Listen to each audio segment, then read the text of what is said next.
Hello and welcome to all the viewers in Nigeria and around the world to News Cycle on Global TV. We're live in nation's capital, Abuja. I am Edikan Michael. President Bola Tinubu says the administration is committed to fostering the development of science and technology in the country. Tinubu made the commitment when he was named Grand Patron of Science at the investiture ceremony organized by the Nigerian Academy of Science at the Council Chambers of the State House, Abuja. The president expressed gratitude for the recognition, emphasizing the crucial role of science in shaping a nation's future. On his part, the president of the Nigerian Academy of Science, Ekanem Bread, promised the conferment of Tinubu's support for the scientific research, education, and technological advancement. President of the Senate, Godswill Akpabio, stated that the insecurity level in the country has reduced drastically since President Bola Tinubu took office on May 29, 2023.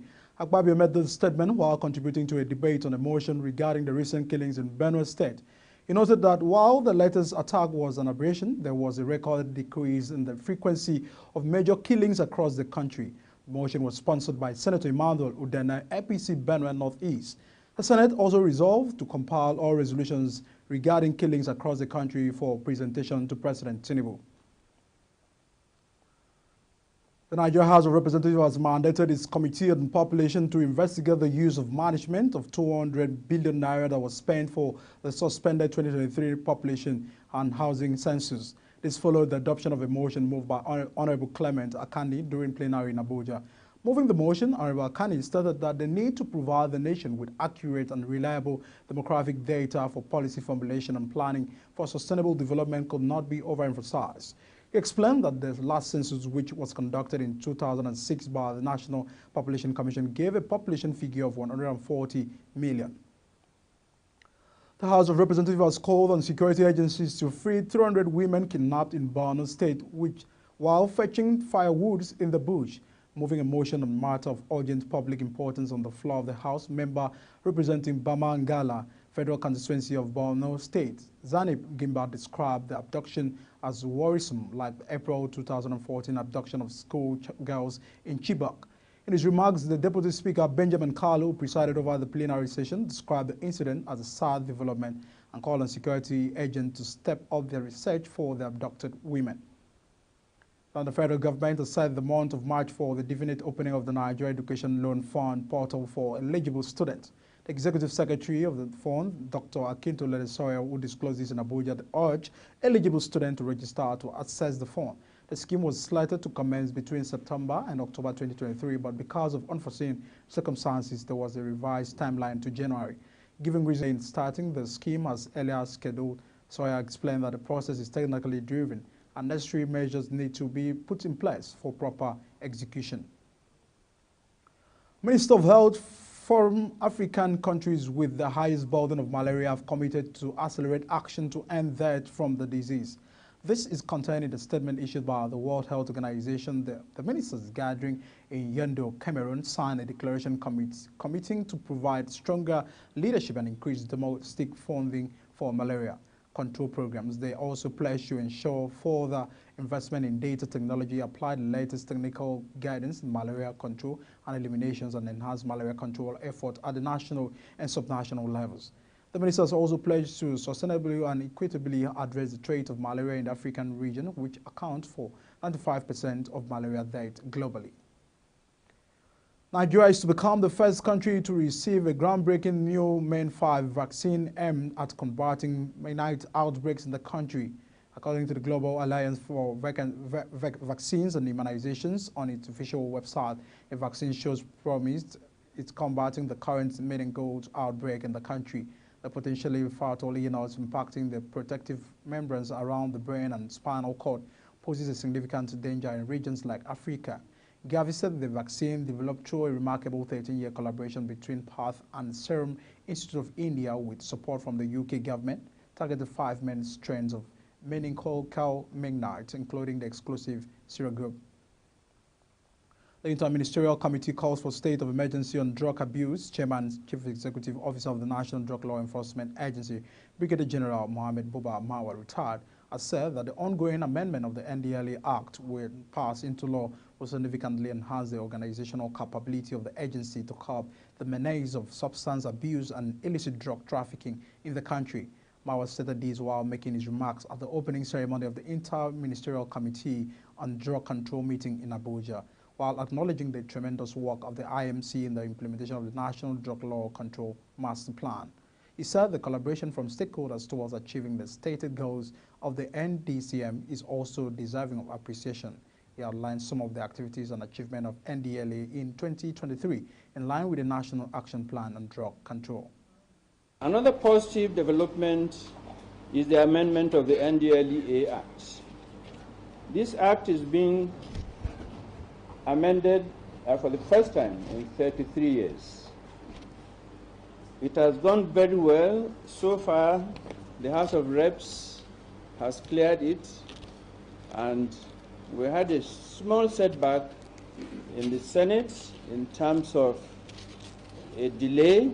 I think it has been referred back to one of the committees, but we will soon sit with them, iron out what needs to be ironed out and represented. So we are confident that it will also be passed by the Senate, and before long it will be presented to Mr. President for his assent. That amendment of the Acts will give the NDLEA more bite in our operations.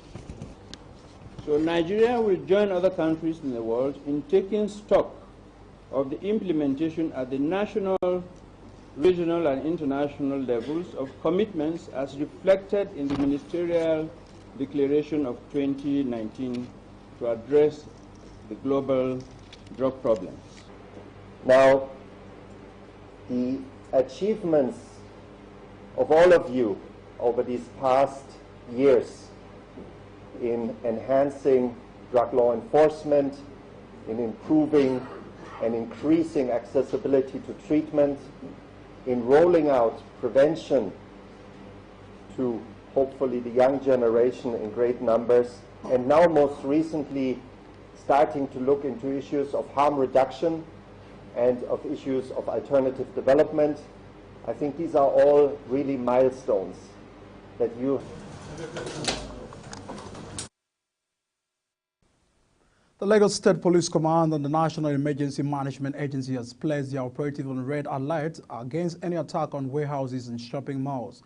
The command spokesperson Benjamin Udijan said that the command had tightened security around different shopping malls and government warehouses with food items in states to prevent possible attacks by hoodlums. Several incidents of attacks and looting of warehouses and food trucks have been reported in many cities against the backdrop of the hardship and the cost of living crisis in the country. Police operative attached to Inspector General of Police Intelligence Response Team and the Special Tactical Squad have arrested a notorious arms manufacturer and Abuja most wanted female-dominated One Chance cartel. Addressing newsmen in Abuja while parading 26 suspects, their first public relations officer, SCP Olumoya, stated that the arrests were made in response to the urgent need for heightened security measures nationwide. Kikolomo Kerry has more details. Who is Oga? You. Oh yeah. How did you start? How did you involve your wife? The force PRO highlighted the anti-kidnapping unit of the force, composed of highly trained personnel equipped with advanced technology, swiftly acted on intelligence and apprehended the suspects in various locations. Upon their arrest and consequent interrogation, the suspects confessed to being specialized in carrying out one-chance operations and have been running it for a year. The police arrested prime suspects one Sunday Equal 35 and Ninola Angel Agabi 27. The police recovered POS machine, which the suspects confessed they used in accessing their victims' accounts, and one Mazda saloon car with registration number KUG 887BQ, which they used for their illicit operations. Was come out in the morning, I will carry 4 people in back, and plus 1 woman for front with me, and I will look for 1 person to carry more. In the process that I carry another person for front. When we go small, and I tell my fellow person that is in front with me, say, I better shift, adjust for me small, let me shift the chair, because they are tight. In the process that they adjust, that is where the person phone can lose. It's only what I can be able to do. It's only phone that I'm stealing, sir. I don't do anything more than that. Girlfriend. Okay. Before early last year, I was working with them. Early last year, they used to do shifting chair, one chance. Shifting chair. One chance. Oh, you are aware of shifting chair, one chance. Yeah. You hear another grammar. Shifting chair, one chance. One chance. Okay. That one that they complete in the motor, in the vehicle that they used to work in the. That was the work I used to follow them before I work. But you are doing that business too with them. Yes, I used to. The only thing they say the PS not be your own. Yes, it's my. So how? We carry one person. One house, please. Front, 4 at the back. So the next person will enter the front car. When they enter the front car, they will now ask you to shift they will adjust the seat to the front. So when the two people are sitting on the seat, their leg will be touching the dashboard. The dashboard. Then the driver will say you should shift the seat, go back, so that they will be balanced for the seat. So on the way shifting the chair, maybe you will ask the woman, let me help you and hold your back, so that you can shift the chair very well. So on the process, we remove the phone. So that is what we do. Yes, you can know. Because when you stand on the way to stop car, you only see them, the back, 3 people. The front, 1 woman. The front, 1 woman. But the front must always be a woman. A front must be a woman. The front seat must be a woman. Yes, sir. So they will not ask you to join again. And possibly a woman will join again, not a man. Yes. So that you don't go say, I'm not going to sit down with man. So woman, yes. It's very easy. Take note of all these things. Very important. Overloading 2 or 3 at the back. You don't hear. Anybody will go enter motor again, we not hear. Now interview with this one. It's very clear. 3 or 4 at the back, then 1 in the front. There's no need for you to go and pack yourself like Titus again. They will tell you shift. You go hear them. That's what we call shifting chair. Then you notice that the front seat must be a woman that will be in the front. They don't pick men in the front. Now woman go dey for front. So when you see vehicle will carry woman for front and 4 or 3 for back, make it pass. Don't be in a haste to join that kind of a vehicle. You cannot know their vehicles except these signs we have given to you. It's important. Thank you, Return. Relatedly, on the 9th of February 2024, operatives of the FDI IRT received intelligence on the activities of a syndicate of transborder gun runners operating in Plateau State to other parts of the country, and by extension supplying arms and ammunition to some criminal elements beyond the border of the country. According to Adejobi, the IRT operative utilized the information and arrested principal suspect in his house at Kuru Jos, Plateau State. Another suspect, Chungwang, who supplies ammunition, was also arrested. For how long have you been using them to make guns? 2019, sir. 2019? Yes, sir. Can you remember how many guns you have produced so far from that factory? It's only 19 pieces, because that is not my work. I used to do my... But you are aware that they have produced 19 rifles so far? Yes, sir. You are not the only one operating the machines? You have somebody else operating the machines? I am the only one, sir. You are the only one? Yes, sir. And so far you've been able to produce 19 since 2019? Yes, sir. 1919. Is it because you started 1919 you are giving us figure 19? No, sir. Okay, apart from rifles, how many pistols have you fabricated? No, I mean the pistols. That is what I mean. You have made 19 pistols. Yes, sir. Then how many AK, how many rifles so far? I don't fabricate any one again, sir. ACP Adejobi, while reiterating the force's dedication to suppressing criminal activities across the country, emphasized the importance of continued vigilance and collaborative effort in maintaining law and order in the country. During the operation, a significant quantity of assorted ammunition and valuable items were recovered. Kikelomo Okeri, Global Television. A strike conducted by the air component of Operations Adirin Jadi on terrorist exclaves in the Savannah local government of Katsina State have yielded the requisite outcome. The strikes carried out were executed at the stronghold of the infamous terrorist leader Maudi and several other terrorist kingpins south of Tasikas in Savannah local government area of Katsina State.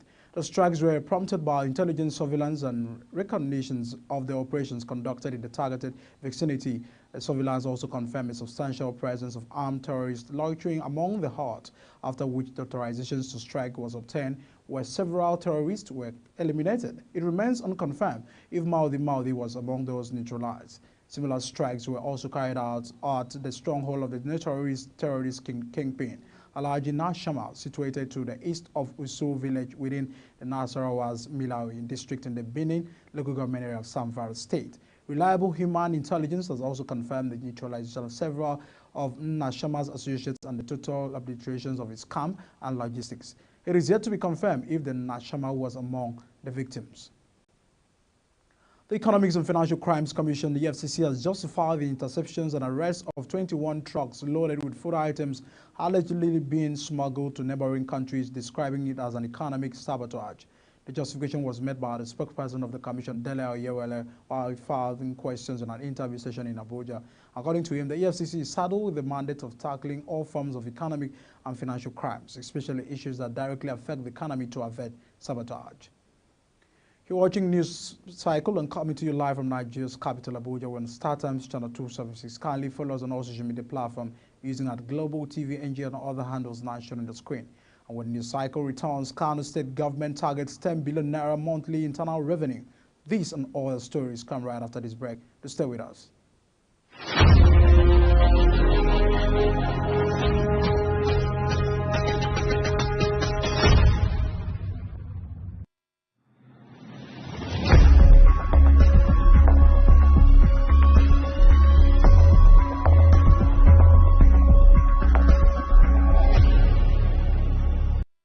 This is Global Television bringing you live broadcasts of News Cycle. Many thanks for staying with us.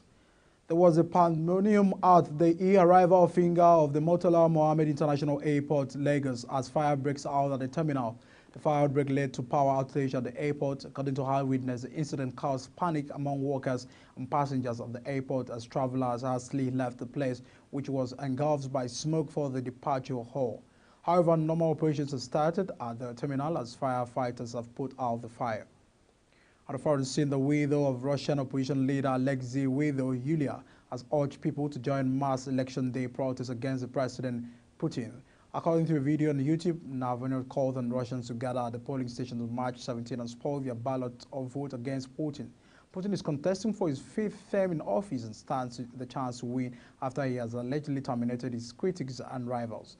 Navalny promised to continue the work of her husband, Putin's toughest opponent, who died last month in an Arctic prison colony.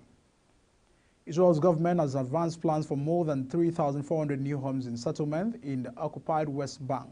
According to 70% of the homes will be built in Mali, east of Jerusalem, with the rest in nearby Kedah and Afrat, south of Bethlehem. A minister said that the reconstruction is a response to a deadly Palestinian attack near Mali. Adonai 2 weeks ago, the Palestinian Authority condemned the plans, which are reportedly the first to be approved since June. Israel has built about 160 settlement houses, some 700,000 Jews, since it occupied the West Bank and East Jerusalem, land that the Palestinians want as part of a future state in the 1967 Middle East war. Deadly explosions have rocked Ukraine's southern port city as President Zelensky was meeting Greek cautious. And of course, the Navy says 5 people were killed, with Malta said the pair heard out the sounds of sirens and explosion, while Russia said it targeted a maritime drone facility in the commercial port area of the city. During an attack, President Zelensky accused Russia of not carrying out all the targets, saying Moscow have either gone crazy or they don't control what their terrorist army is doing. During a joint news conference, the Greek Prime Minister said they heard the sound of sirens and explosions that took place near and did not have time to get to a shelter. Now a quick look at business. The federal government has declared that it will withdraw the operating license of power distribution companies that were intentionally not supplying electricity to consumers across the country. leading to widespread blackout in Nigeria.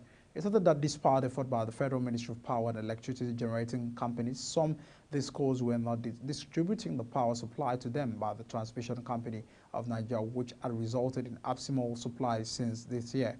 Power supply across the country has been terrible since January 2024, as many towns and cities nationwide have been thrown into darkness for weeks due to lack of electricity. The federal government is planning to construct more dams to ensure adequate supply of potable water and support irrigation purposes across the country. Managing Director of Lower Niger River Basin Development Authority, Ilorin, Kwara State, Dr. Adeniyi Shed, discloses in Ilorin. Dr. Aremodu made the disclosure at the 42nd Media Parliament of Kwara State Council of Nigeria Union of Journalists in Ilorin, the state capital. Aremodu says the resolve to build additional water dams was in line with the deliverables and priorities of President Bola Tinubu's led administration. He noted that the water facilities, when constructed, will be made available for different usage of people as enunciated in the Key Performance Index of the present government. The Kano State Internal Revenue Service has expressed its commitment to achieve a monthly 10 billion naira internally generated revenue against the current 2 billion earning to the state. Executive Chairman of the KIRS, Sani Damo, met this ambitious revenue target during the 154th meeting of the Joint Tax Board in Abuja. Notably, the state recorded 2.6 billion in revenue naira for January 2024, with February's figures still pending. Expressing optimism, however, the boss outlined his future goals to generate about 5 billion naira per month. In the world of entertainment, Nigerian comedian Onanibe Desmond, popularly known as Del Stoker, has shared his deeply personal journey battling depression and grappling with suicidal thought. Del Stoker recently revealed that after graduating from the university with a degree in public administration, he faced immense challenges securing a job, leading him to work as a commercial motorcyclist, commonly known as Okada rider. The comedian elaborated on the pressure he faced, including the frustration from family members, which excavated his mental health challenge. He briefly admitted it wasn't easy. There was a lot of distractions and it got to a point where he was suicidal 3 times. On the sport, Pep Guardiola said Manchester City have earned their place among their perennial contenders for Champions League glory after reaching the quarterfinals for a 7th consecutive season on Wednesday. Guardiola could even afford the luxury of resting a host of star names in a 3-1 victory over FC Coventry at the Etihad that completed a 6-2 aggregate rout. Goals from Manuel Akanji and Julian Alvarez killed the tie as a contest inside 10 minutes before Erling Haaland drilled in his 29th goal of the season.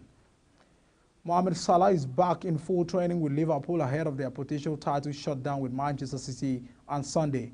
Egyptians had only made 2 appearances for the Reds in 2024, scoring twice in the 4-2 win over Newcastle on New Year Day and netting after coming off the bench in 4-1 victory at Brentford on February 17.